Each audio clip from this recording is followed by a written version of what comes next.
Eu tinha 14 anos quando meu melhor amigo foi embora. David me disse em uma noite que dormiu na minha casa.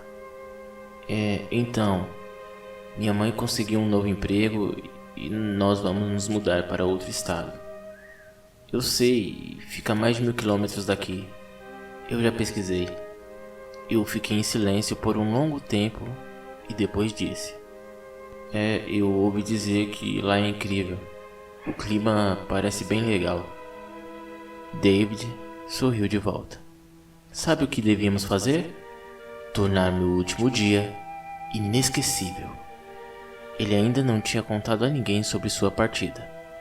Ele estava saindo em meados de fevereiro, então as pessoas perceberiam que ele tinha ido embora.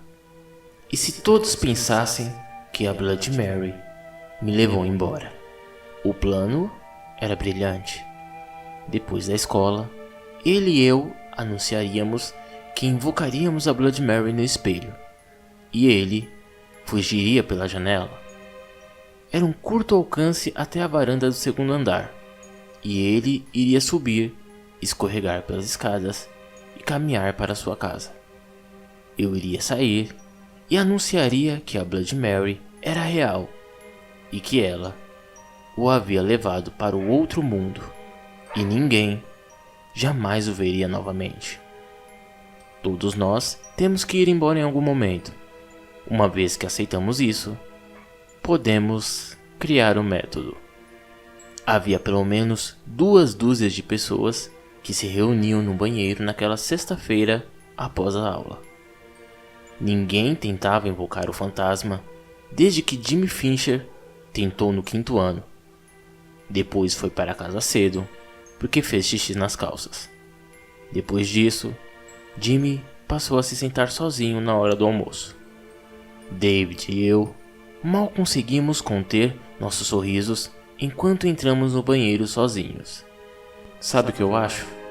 Deveríamos pelo menos tentar, eu expliquei. Desse jeito, não iremos mentir quando dissermos que tentamos produzir o fantasma. Eu disse as últimas 4 palavras com um drama simulado. Ele, um pouco pálido, respondeu: tudo bem, eu suponho que sim. Eu corajosamente estava na frente do espelho. Ele estava um pouco assustado ao meu lado. Bloody Mary, Bloody Mary, Bloody Mary. Eu matei seu filho. Sua voz ecoou na minha cabeça, embora de forma bastante hesitante. Nós contemplamos os nossos reflexos. Nós piscamos e eles também. E então, nada aconteceu.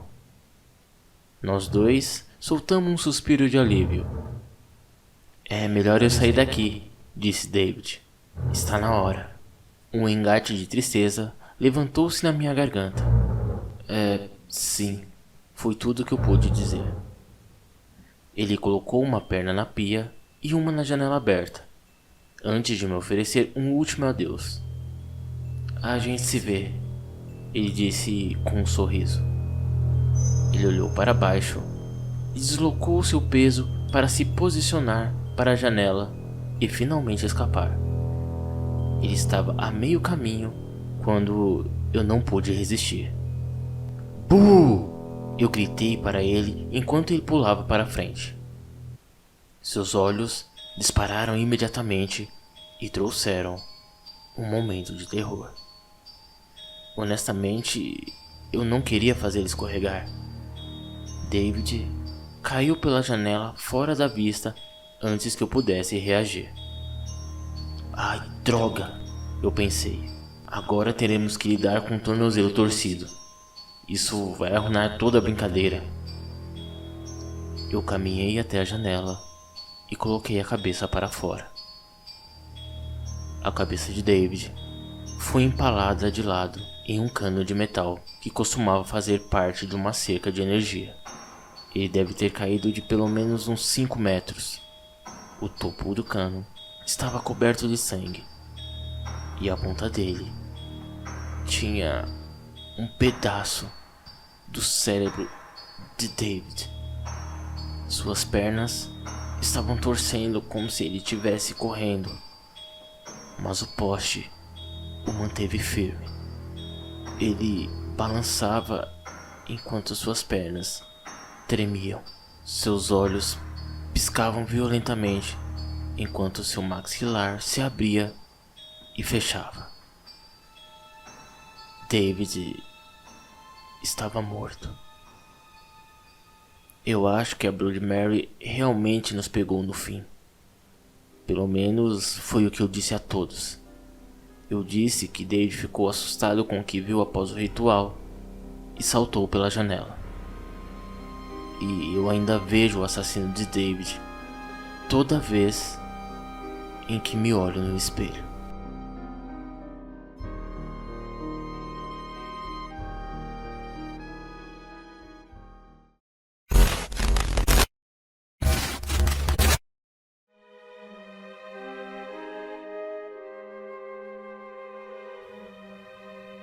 Sarah tinha um sonho, o sonho de conhecer o mar.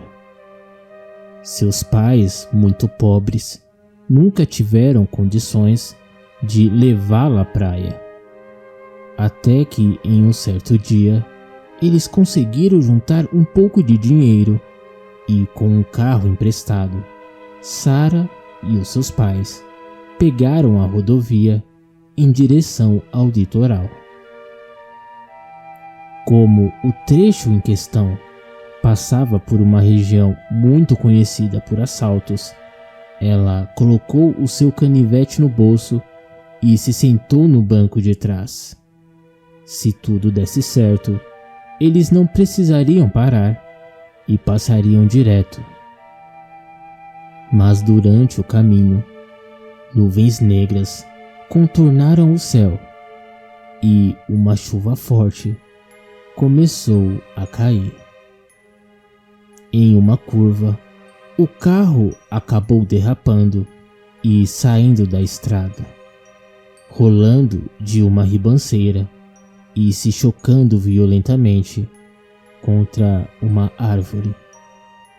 Sarah estava meio tonta, mas ficou com os olhos arregalados ao observar o terrível estado dos seus pais.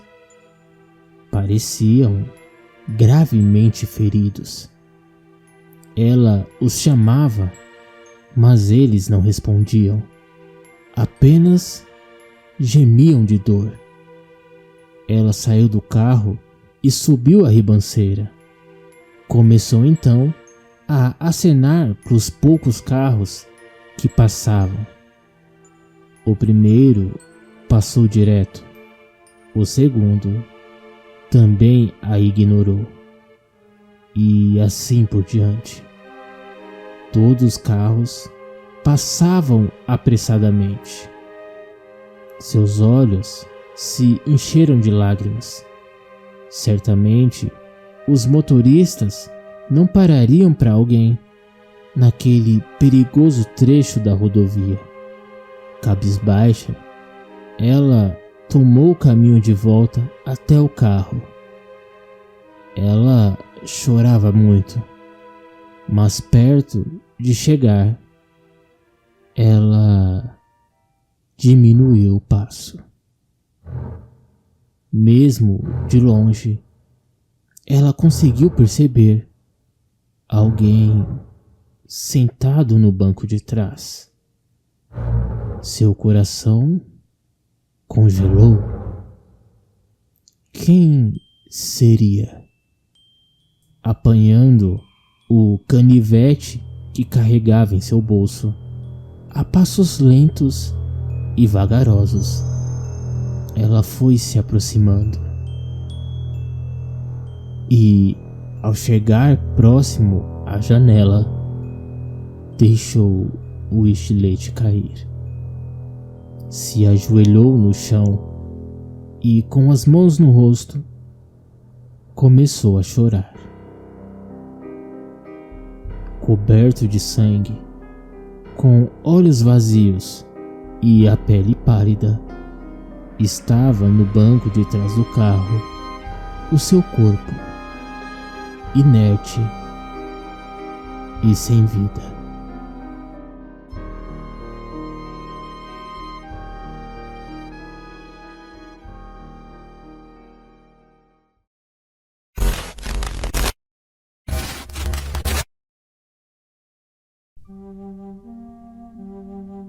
Há muitos anos atrás, um casal deu uma pequena festa para comemorar o noivado em uma bela chácara alugada nos limites da cidade. Porém, a família do noivo, já há algum tempo, era muito desconfiada e tão logo ficaram sabendo de boatos sobre a fidelidade da noiva. Mas por mais que os parentes falassem pro noivo que sua amada tinha um caso, ele simplesmente os ignorava.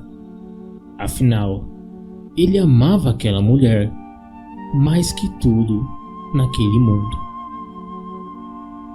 Durante a festa, já tarde da noite, os padrinhos e mais alguns convidados organizaram uma brincadeira de esconde-esconde, e ficou decidido que o noivo seria o primeiro a procurar. Após algum tempo, ele finalmente encontrou a todos, exceto sua noiva. Ele a procurou por toda parte, mas não a encontrou. Pediu aos amigos que ajudassem, mas nada. Ela simplesmente havia sumido. Ele não queria acreditar nos boatos, mas aparentemente todos naquela festa achavam o mesmo.